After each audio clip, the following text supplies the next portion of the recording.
Bueno,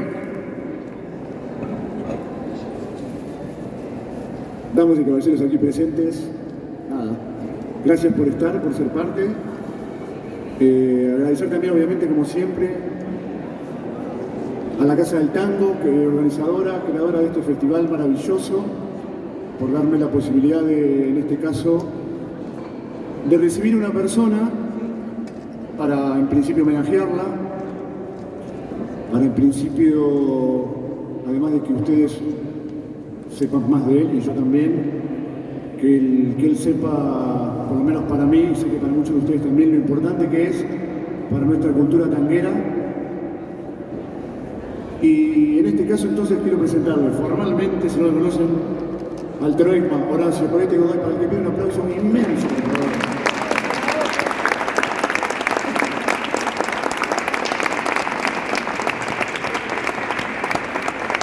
Te quiero mirar. ¿Quién es Horacio Poeta Godoy? No, yo creo que para muchos de los que hacemos tango, nos gusta mucho el tango, somos gestores, pero al mismo tiempo es la pasión lo que a uno le gusta, lo que uno ama, con lo cual no es un trabajo. Nosotros, digo, para muchos los que estamos en el tango hace muchos años, no es un trabajo, sino que es parte de lo nuestro, con lo cual yo me siento con una identidad tanguera muy fuerte y agradezco cada día de mi vida, cada día que me levanto, cada día que me acuesto, después de una noche de milonga, haber tenido justamente la suerte de haber empezado en el tango, que me haya atrapado y haber estado con toda la gente del tango que está. Bajó un poquito, porque sí, de lo que rebajiste está. Bajó un poquito. Ahí estamos, ahora está mejor ahí, ¿no? Bueno. Y dentro de eso, obviamente, ¿no? Pero la persona, dentro de esa función que realizás, que cumplís, ese tornillo de la máquina, como venimos homenajeando estos días, ¿no? La máquina tanguera. Horacio, con todo eso, la persona, ¿quién es? A los que no te conocen. La verdad, creo que todos nosotros no sabemos quién somos, ¿no? Porque cada día vamos cambiando, los estímulos externos van cambiando. Soy una persona muy política, me gusta mucho la política, muy apasionada también. Bueno, era más apasionada antes por el fútbol, ahora cambié, saqué el fútbol un poco de la pasión, metí más la política. ¿Hincha de? Postero, peronista y de D'Arienzo. Soy una mancha negra. Todo lo que está mal soy.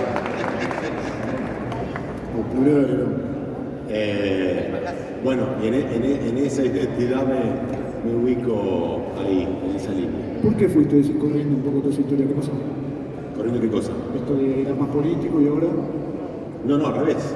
Era más futbolero antes y ahora soy más político.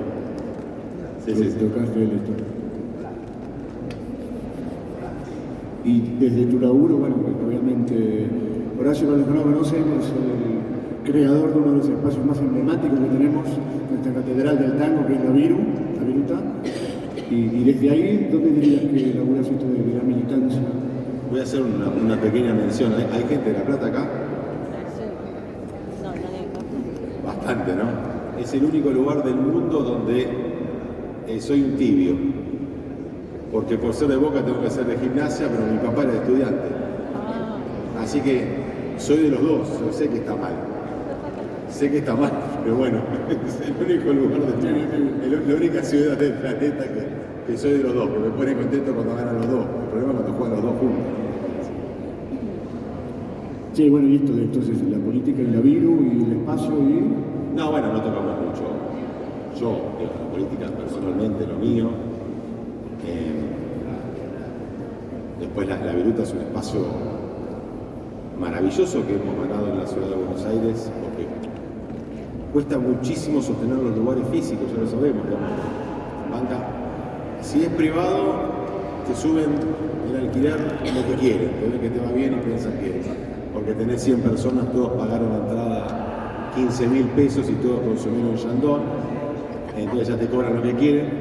Y si es un club social o deportivo o una asociación cultural, lo que suele suceder es que las comisiones directivas van cambiando a medida que van pasando los años, y la nueva comisión directiva dice, como ha pasado en el Sunderland Club, como ha pasado en Canning con Omar Viola con el Paracultural, viene una nueva comisión directiva que dice, en vez de tango queremos patinaje para niños.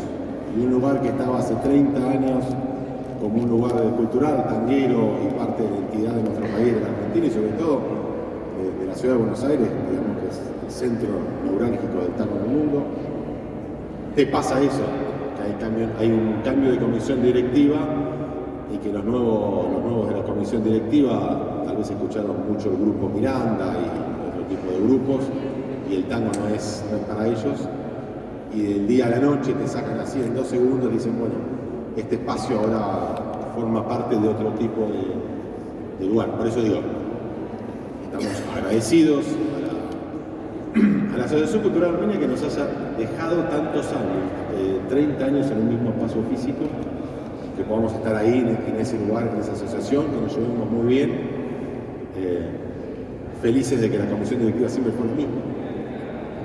En esto, volviendo un poquito al tema del tango y la cultura, que un mismo espacio físico pueda seguir siendo defendido, mantenido a través de los años, y que la gente sepa que pasan los años y que la viruta sigue estando abierta y sigue estando en el mismo lugar físico, que es importantísimo.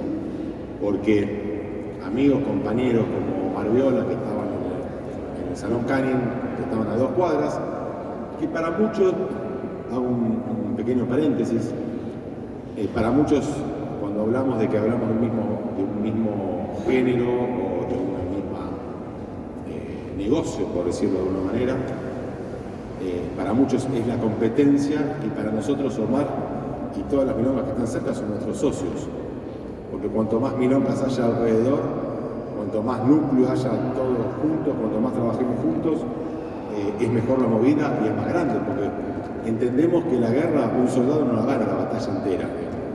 Necesitamos ser muchos los que estamos en el género y muchas milongas las que tengan que estar ahí presentes, por lo cual para mí, haber perdido el socio de Omar Viola, por ejemplo, que estaba a 2 cuadras en el Salón Canning, que se tuvo que ir al Marabú, que obviamente es otro barrio, otro tipo de gente, que no es tan fácil mantener el lugar,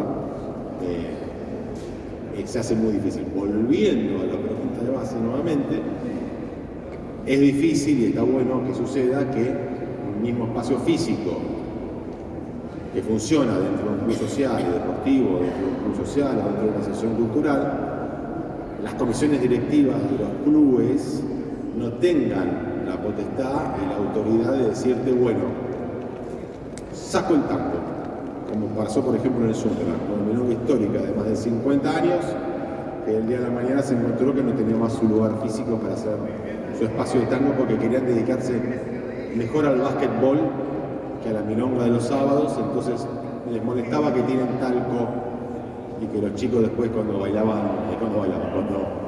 jugaban básquet se patinaban y se caían, en vez de poner una persona que limpie el piso, por ejemplo. Pero bueno, evidentemente había una idea de fondo, de trasfondo ahí, que era sacar el tango del lugar físico. Por eso es importantísimo que todos los que hacemos el tango defendamos los espacios físicos, porque es importante que un lugar no esté nómade, no esté un año, 6 meses en un lugar, porque no se arma la movida. Si uno no está en un lugar físico durante mucho tiempo, no puede armar la movida. Digo, si Troilo no seguía tocando con los mismos músicos durante tantos años, nunca hubiese sido la orquesta del Gordo Pichuco, porque no podés cambiar de músico cada 3 días. Nosotros la milonga tampoco podemos cambiar de lugar físico cada 3-4 meses, porque al año, a los 2 años te vas a fundir, porque te fuiste de barrio, porque te fuiste de tu idiosincrasia, porque te fuiste de las paredes que ya entendieron cómo funciona esa milonga. Mantener la fecha además del espacio. La fecha, mantener el mismo día, digamos que ese es alguno de los problemas que tienen los tangueros en el mundo, que son 7 días. Entonces dice, pará, el lunes, martes, miércoles, jueves, viernes, sábado y domingo ya hay milonga en Barcelona. No abra los martes. ¿Qué abro? El día Osvaldo. Tengo que inventar un día para mí. Entonces, uno de los problemas es justamente que muchas veces van a coincidir los días, pero bueno, si nosotros entendemos políticamente que más gente tiene que bailar tango, tenemos que dar bien las clases, tenemos que incentivar, tenemos que motivar a la gente, las milongas van a tener un público como para que todos trabajemos bien y que defendamos la cultura y que la cultura continúe.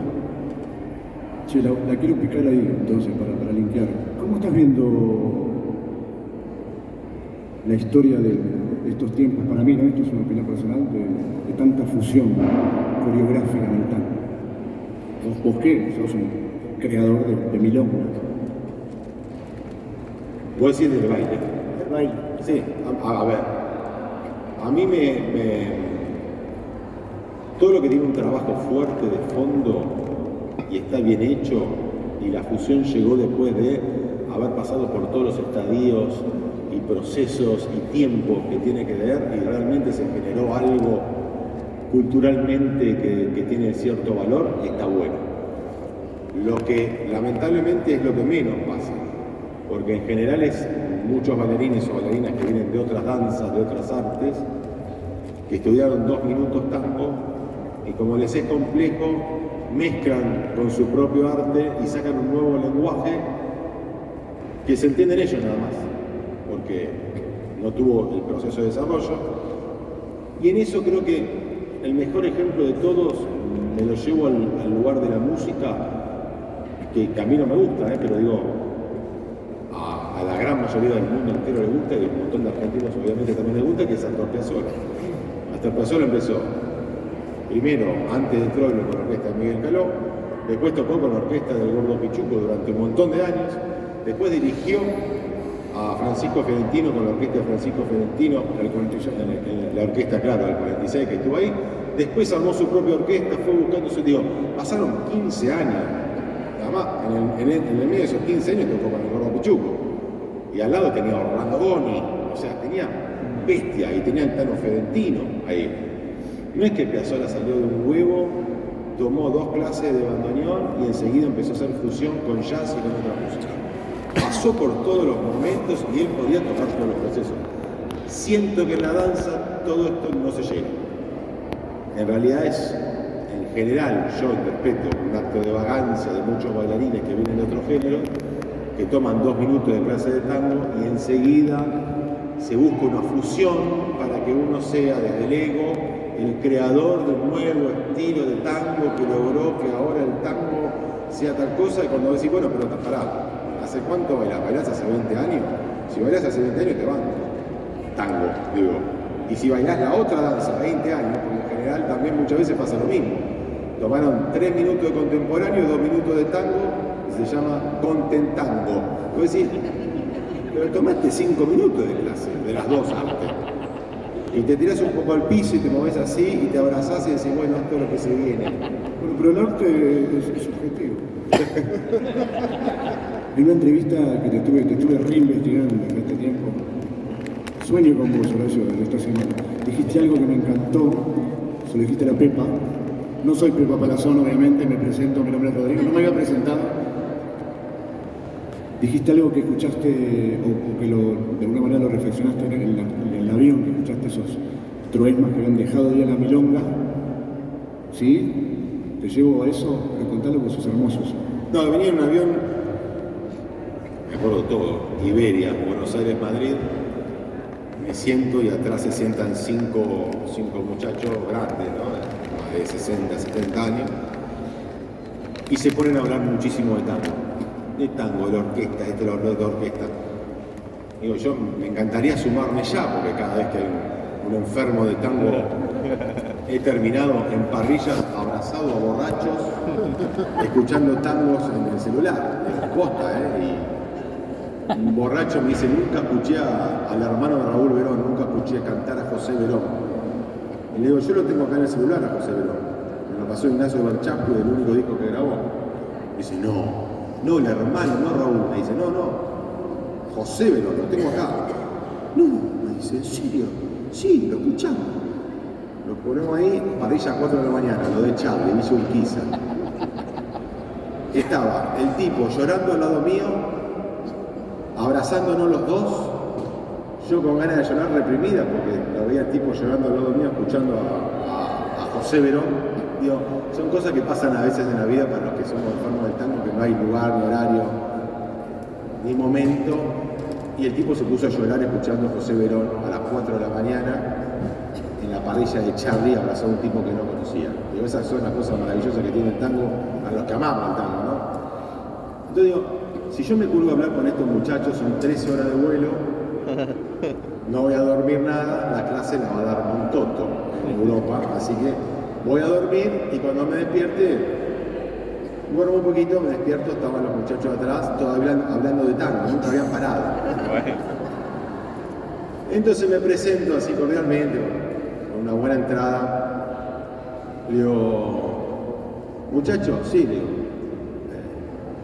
¿me puedo presentar? Sí. Usted no sabe nada de tango, le digo. Así, como para arrancar cordialmente. Los 5 me miran. Le digo, mira, vamos más o menos 10 horas de vuelo. ¿No nombraron a D'Arienzo? No sabes nada, le digo. No, pará, no, que D'Arienzo sí, ¿viste? Porque generalmente está la línea troiliana, pugliesiana, y los otros no se nombran. No, pero D'Arienzo, empezó a hablar de D'Arienzo, ¿viste? Que el otro, bueno. Y le digo, che, pero escucha, bueno, hablamos un rato largo. Y yo nunca los vi en la milonga. Yo en esa época trabajaba en Sunderland, en Grisel, en el Blue Almagro, en Azúcar, en Michelangelo, estaba en toda la milonga, o sea, iba los domingos al Glorias Argentina, iba a la Carencia, o sea, conocía todas las caras conocidas del tango y yo nunca los vi. Y me dicen, no, nosotros íbamos a la milonga. Nosotros sí que íbamos a la milonga, íbamos mucho a la milonga, vamos todas las semanas. Pero hubo un punto que el tipo me dice con la mano en el pecho, dice que nosotros tuvimos que dejar de ir, dice. Un momento que tuvimos que dejar de ir. Yo, cuando nos dimos cuenta que la gente no iba más a expresarlo, iba a expresarse. En ese momento nos dolió y no pudimos ir más. ¿Se entendió? Sí. Y de ese momento esos 5 tangueros, milongueros, no fueron más a la milonga. Cuando vieron que el ego estaba por delante del género.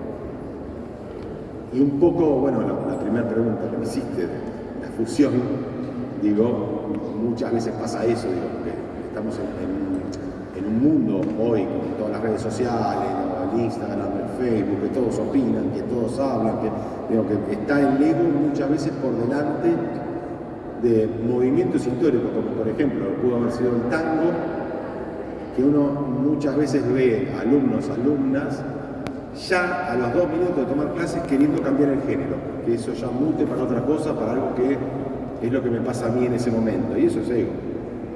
Entonces está bueno un poco transitar un arte, ver cuáles son los límites de la frontera, que además está buenísimo. Está buenísimo que te pongan delimitaciones dentro de cualquier cosa, digamos. En el fútbol, un jugador no la puede agarrar con la mano, y no se queja que no la pueda agarrar con la mano. No dice, y yo la quiero agarrar con la mano porque es mi expresión. Anda a jugar básquet, no hay problema.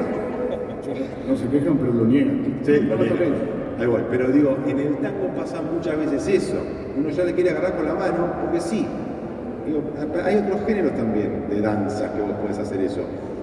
Hacé tango 10, 15 años. Estudié el estilo milonguero, estudié el estilo salón, estudié un poquito el estilo canchengue, estudié cuáles fueron los procesos históricos de las orquestas a medida que fueron pasando los años, cómo fueron cambiando las orquestaciones, de qué forma fueron cambiando las orquestaciones. Fíjate lo que representaba cada orquesta, lo que representaba D'Agostino, lo que representaba D'Arienzo, lo que representaba Pugliese y también lo que no representaba. Porque, por ejemplo, hablando un poco de política,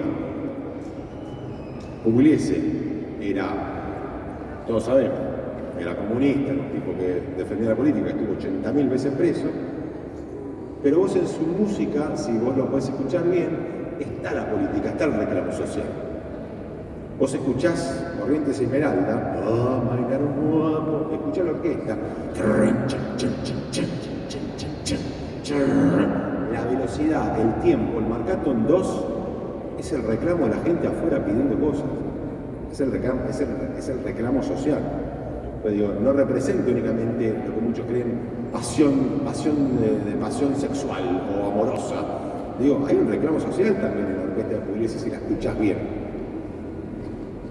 Y de repente escuchás la orquesta de Fulvio Salamanca, que también era comunista, y que venía de tocar a la orquesta de Juan D'Arienzo durante 17 años, y toca bomboncito. Y vos decís, ¿qué te pasó, Fulvio? Digo, políticamente no da bomboncito. Digo, y viniendo de Juan D'Arienzo tampoco. Entiendo que te quisiste despegar de todo lo que venías y buscar algo que tenga tu propia identidad, pero tampoco creo que haya logrado tener su propia identidad, porque lo escuchás a Fulvio hablar en las entrevistas y es otro tipo, no es bomboncito. Entonces digo, también entender lo que representa y lo que no representa, porque a veces también vienen modas venidas de Europa y se termina poniendo en las milongas porteñas. Es decir, hay música que acá no se puso en su vida y no tenía razón de ser, porque no tenía identidad, porque no tenía sentido poner bomboncito en la milonga porteña. ¿Por qué? En la época que los milongueros eran más taura, que todos, casi todos, iban con cuchillo o algún tipo de arma, el DJ se cuidaba más. Digamos, se fijaba bien qué era lo que ponía, tenía sus límites, digamos. Ahora llevamos nosotros. Claro. Ahora hacemos al revés. Claro. Ahí me quería hacer una...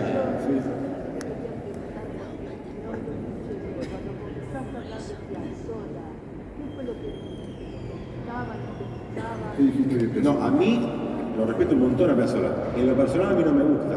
No es una música que a mí me movilice. No pongo nunca en mi vida puse Piazzolla en mi casa para decir...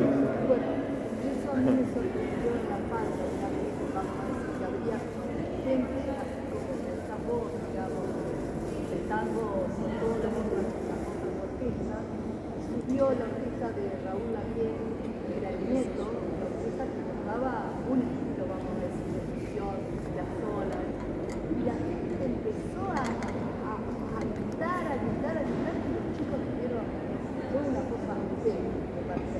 Yo amo a Piazzolla. ¿Pero vos decís a gritar en contra o a gritar a favor? A gritar en contra. Ah, ok, o sea, acá sí tomaste, decís vos. Ok. Lo que pasa es que también hay que... por eso digo, yo no, por eso, sobre gusto, digo, y además Piazzolla fue la llave y el puente entre un mundo entero que escuchaba una música clásica, otra música, para que la gente se incorpore al tango, porque hay un montón de gente que hoy está en el tango por Piazzolla, digamos, a través de Piazzolla. Lo que pasa es que también hay que entender que en un arreglo musical, en una orquesta típica, en un ámbito social, uno deja excluido, como la política, a un montón de gente que va a un baile social y que esa música no es social para que la gente baile. Entonces me están excluyendo, por decirlo de una manera, me están dejando fuera de la torta, como puede ser, digamos, con políticas que también ya sabemos lo que está pasando. Entonces lo que hace un poco la gente es quejarse, che, yo soy una persona que cobra en un supermercado, que trabajo en un Uber, que soy autónomo y vendo tortas. No soy músico, no me dedico a la música. No tomé 80.000 clases porque no tenía la plata. Sé pegarle el tiempito, como tocaba Agostino, como tocaba Stanturi, y es mi momento, mi sábado, mi viernes a la noche, que gasté mis manguitos en salir a esta milonga. Entonces, si la orquesta a esa gente social le da la espalda con música más para músicos que para el pueblo, entiendo que la gente en cierta manera, que es lo que yo por lo menos escuché de los milongueros, decía sí, muy buena música, pero nosotros estamos afuera. Era un show. Sí. Pero musicalmente, bueno, hay cosas musicales de Piazzolla que son. Igual me parece a mí que de todos modos reivindicaste un poco la trayectoria de Piazzolla en su elección luego con el tiempo. Pero justamente lo que dice Piazzolla es eso, digamos. Necesito el recuento. Que el tipo hizo una historia total antes y que Boni ya, como dice cuando en el piano, el pulpo, con la zurda, con la derecha, si vos ves la foto de Boni, las ojeras de Boni le llegaban a la rodilla, para que sepas qué tipo de taura era Boni, el pianista de Troilo. Historia fuerte, ¿no? historia fuerte. Alcohólico, Todo, alcohólico, la noche, murió joven. Y Goni, que le decía todo el tiempo a Piazzolla, pibe, volvé. Porque Piazzolla enseguida empezaba con la banda de ya se iba a los 50. Y Goni, pibe, volvé. Volvé. ¿Qué es ser un milonguero para Horacio? ¿Qué es ser un milonguero para Horacio? Para lo que no escuchamos. Milonguero, bueno, te divido en dos. Porque hay gente que es tanguera, muy tanguera. Generalmente el tanguero sabe mucho más de tango. Sabe de tango. Le preguntás, che, de Agostino al tango muchacho. Soy la grabación de 1900. ¿Vos decís la de 50 o la de 40? No, la de 40. Ah, bueno, la de 40, Don Ángel Agostino, primer registro, te dice todo. Y el milonguero te dice, me encanta.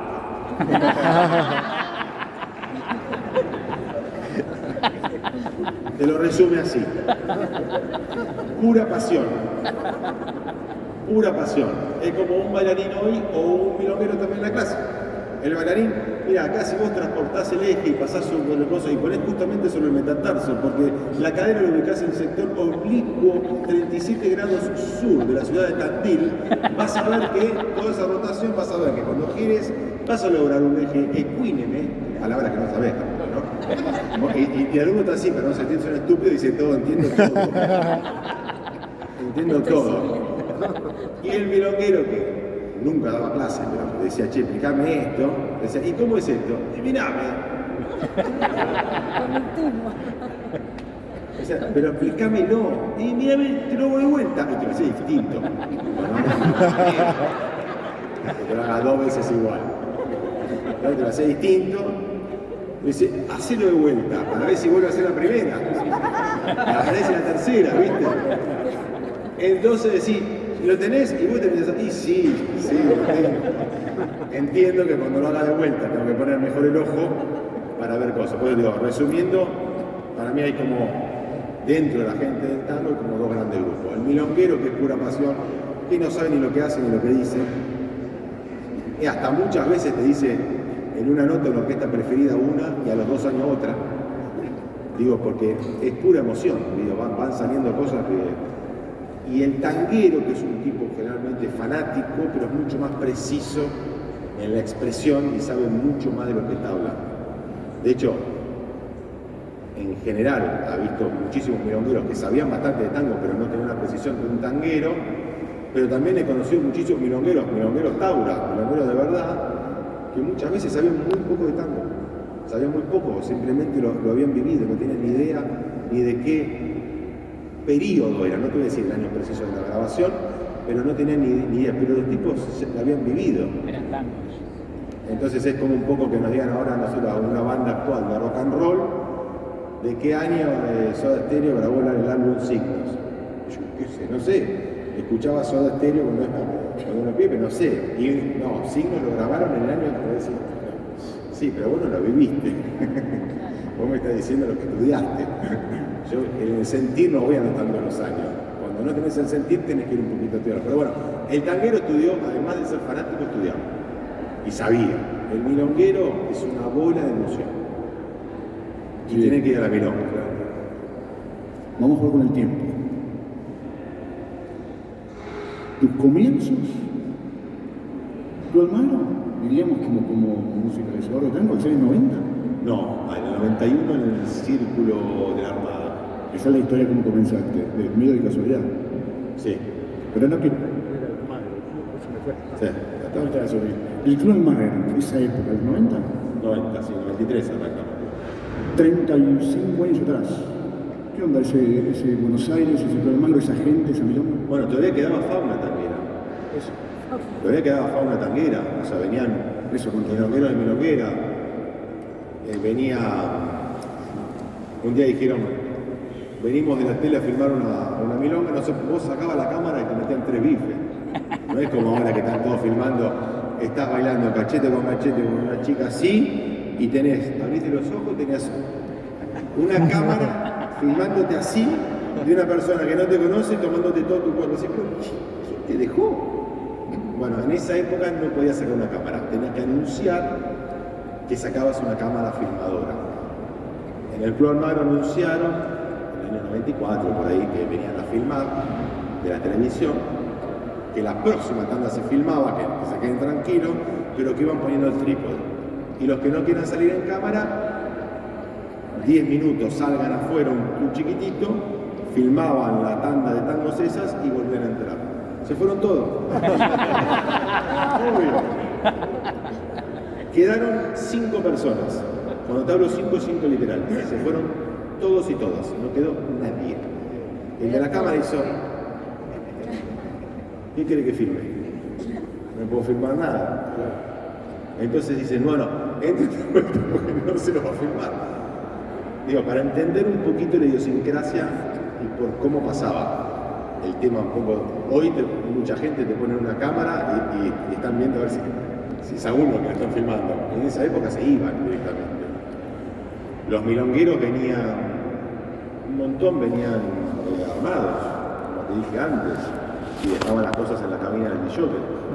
A veces parecía una casa de armas. Digo, si venía de la municipalidad, yo estoy preso todavía hasta el 2057, porque parecía que yo era dueño de un arsenal de lo que dejaban los milongueros y las milongueras ahí, y teníamos la salida de emergencia, que no se utilizó nunca más que para periódicamente abrir la puerta a un milonguero que se iba gateando porque llegaba la mujer.